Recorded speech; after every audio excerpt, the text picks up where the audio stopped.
All right, so this is hybrid accounts. Actually, here at home we call it hybrid financial consultant, but electronically and maybe worldwide we can call it hybrid accounts.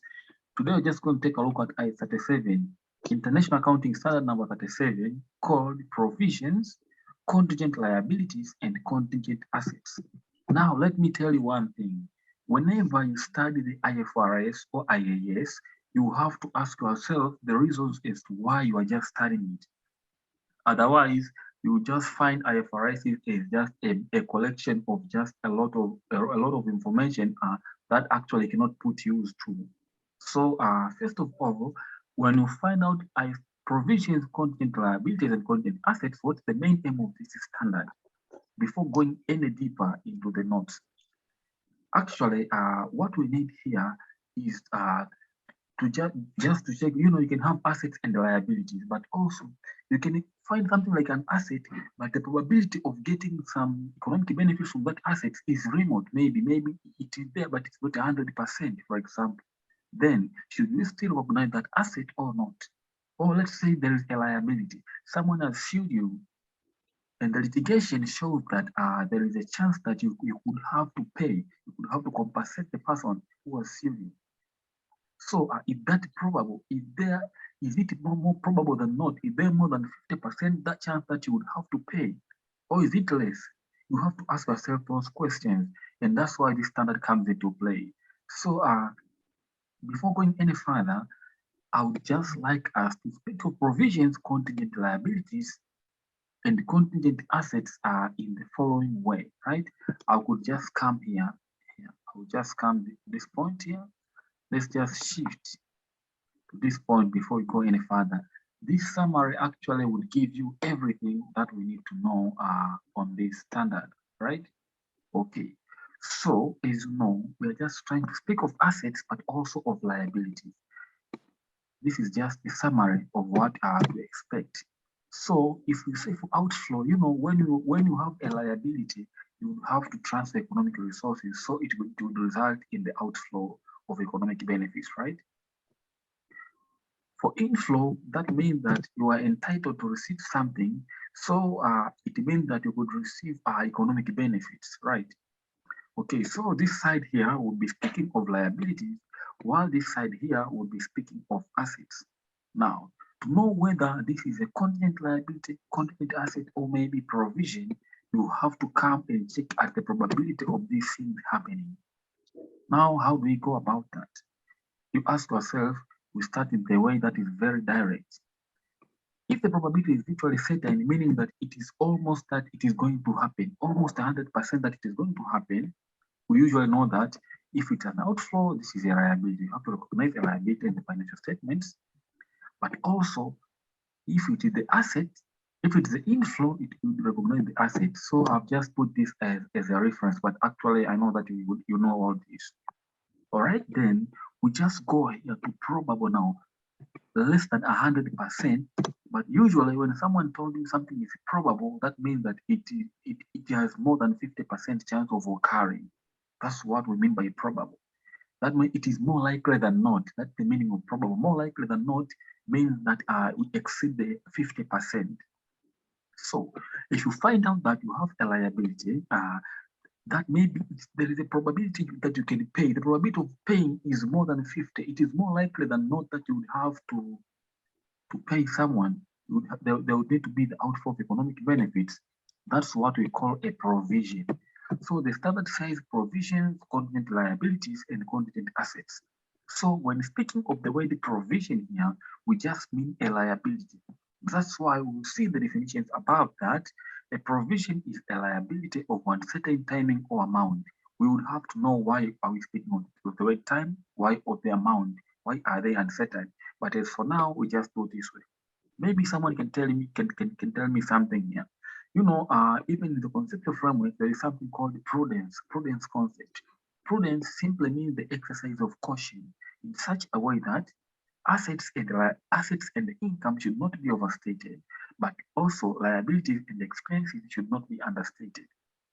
Now, if you take a look at this point here, this is a liability, but when it comes to this probable here, we say that we recognize a provision. Why do we recognize? Why? We say that liabilities should not be understated. So to avoid understating liabilities, we have to recognize the liability as a provision even when it is not virtually certain. So I hope you get me why we recognize a provision. All right. Now it can be possible. Now, by the word possible here, we mean that something is less likely. Less likely. Less likely means less than 50%. It's just possible, but it does not exceed 50%. It's just possible. In that way, we call it a contingent liability. You know, a contingent liability. Let's say someone has sued you, and I just try to find out the chance that you have to pay. You have to pay them maybe. Maybe you was a customer. A customer came to you. Maybe you provided some food, and then the customer got sick, and he had to go to the hospital, and then he decided to sue you. You find out that, oh, the guy has gone to sue me, but the chance that I would have to pay him, I would have to compensate him is maybe just 30%. Or you say, oh, it's just possible. It's not even probable. I can recognize a provision that this is just a contingent liability. So by saying something is contingent, and the word contingent itself speaks, contingent means that it's a liability, but it really depends on uncertain future events that you cannot even control by yourself. So that's why we say you have a contingent liability. Just to make everything clear in that, we never recognize contingent liabilities and the assets. We never recognize them. That's why we have said disclose a contingent liability. Actually, if we say disclose here, we mean disclose it into the notes of the financial statements. You know, even when we say a liability has a certain value, let's say it is about $10 million, we say that you have disclosed it. But the point here, if you say you have recognized, it's obvious that you have disclosed. But if we say here recognize, disclose a contingent liability, we just mean that we have disclosed it to the note. We have put it clear to the note of the financial statement. So the prudence concept ends up here. So if the chance is actually less than 50%, you just disclose the contingent liability. And then if the chance is remote, the question said that the chance is remote, or you can just ignore it. If it's very remote, oh, just ignore it. Yes, true, it's just ignore it. And then let's go to the asset part. If something is virtually certain, it's an asset, it's obvious to recognize an asset. We know several assets, property, plant and equipment, investment property, things like that.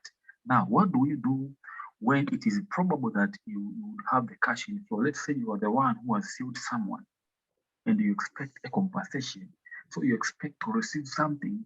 So you find you just perceive that you are entitled to an asset. In that way, you can just disclose a contingent asset, right? So you have a contingent asset here. Now remember, why have we said contingent asset and we have not recognized it? As I told you, if you say something is contingent, you will not recognize it, just disclose it to the notes. We said that is for the prudence concept, we mean that assets should not be overstated. So I'm just afraid that if this asset is not virtually certain, it's just a probable and I recognize it, I will actually overstate it. So to avoid overstating the assets, that's why whenever an asset is not virtually certain, you just have to disclose. At the best, you just have to disclose. And then to keep up with that even better, we say that if it is possible or remote, you just ignore it. So this is a great summary of what to expect actually when we actually just start the standard. That's why I usually ask the students to have a great focus at this point here whenever they study this standard, this IFRS. It's something very, very essential. Right now, from there, we can just go and find out the meaning of provisions and the contingent liabilities, and then we can proceed further. So there is something, we have something here. Let's just take a look at this definition, and then we can start from afresh now. So when we speak of the provision, what is a provision? A provision is just a liability of uncertain timing or amount. You know, when just speak of a provision, let's say Examples of provisions actually could be maybe warrants. For, let's say, maybe you just give your customers warrants. Giving customers warrants means that you just assure them of maybe refunding some money, or maybe repairing maybe the good that you just sell to them whenever a problem arises. And so in this way, the provision is just an estimate. You can say, oh, this year there is a chance that maybe the provision could be around maybe $10 million or $5 million. So it's just uncertain. You do not really know the amount you have to compensate to a customer until they actually return the goods using that warrant. That's why we say of uncertain amount, but also timing. You cannot know when they really come. So that's why we call this a provision, right? Yeah, just like this. And then we have these contingent liabilities as well as contingent assets. And actually, I don't know what really